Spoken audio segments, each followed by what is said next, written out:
Mads Roerslev's late winner gives Brentford victory over Aston Villa. Brentford stuck to their task and were rewarded handsomely.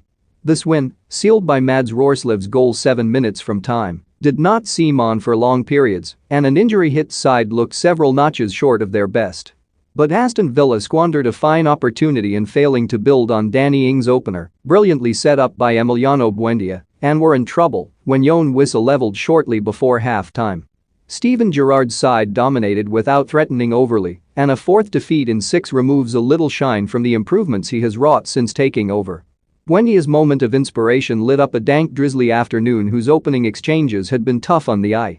He has generally struggled to meet the standard demanded of the £30 million fee Villa paid Norwich last summer, but this was up there with the best of his offerings at Carrow Road.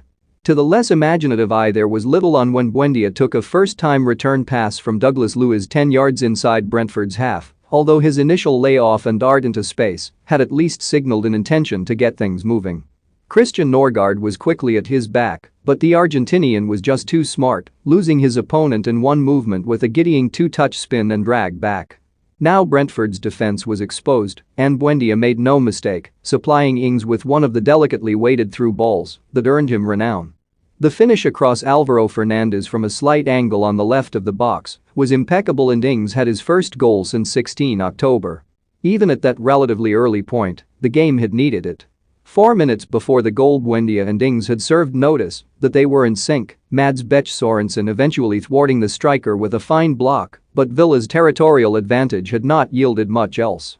Both sides were depleted by injuries and, in the visitors' case, COVID-19, Ollie Watkins adding to Gerrard's concerns with an unspecified issue that denied him a run-out against his former club.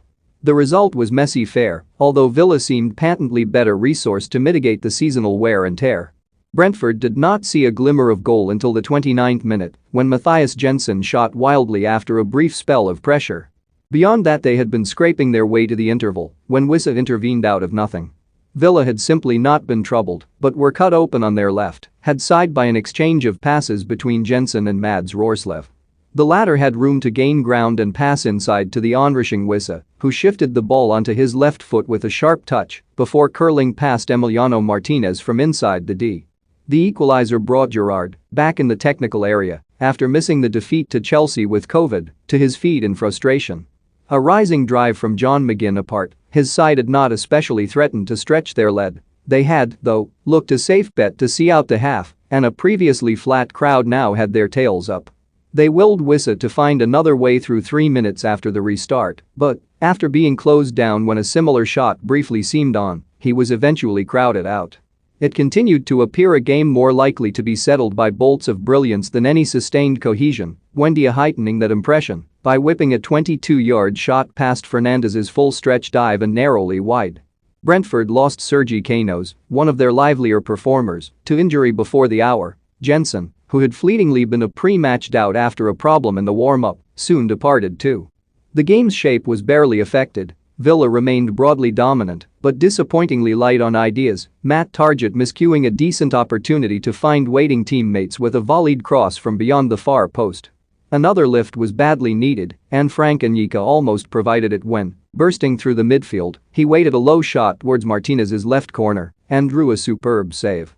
The keeper tipped it onto the outside of his post and behind. His first significant involvement of the afternoon appeared to have saved a point for Villa. Similar heroics should have been required of his opposite number almost immediately, but, found unmarked by a free kick, Ings planted a header straight at Fernandez. The game had livened up. For the first time there seemed genuine scope for a winner, and Roerslev duly provided it.